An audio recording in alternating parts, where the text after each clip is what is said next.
Dans le delta du Saloum, elle est la vitrine de la zone.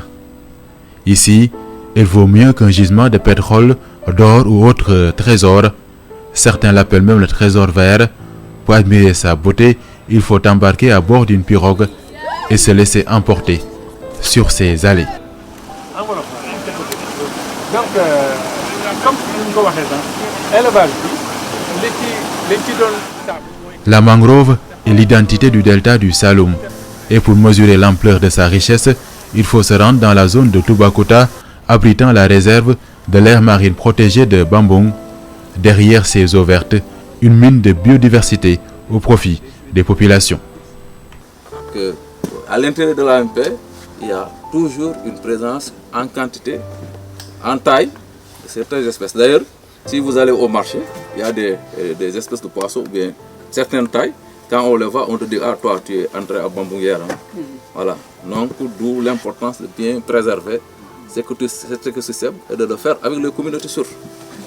Solidement enraciné sur une superficie de 7000 hectares, l'AMP de Bambung semble inépuisable, intarissable.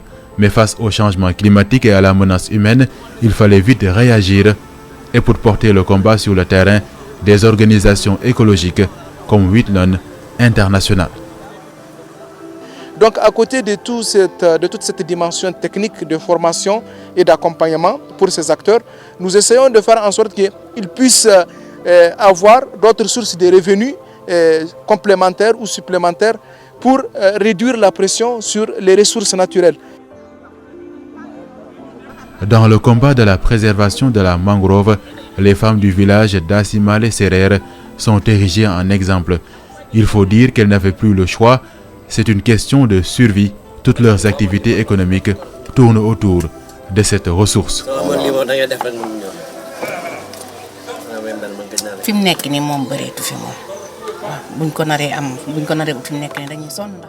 Actuellement, il est de plus en plus difficile de collecter des cocus d'huîtres. La raison est que les habitants de la zone se sont rués sur la mangrove. Il faut qu'on s'organise.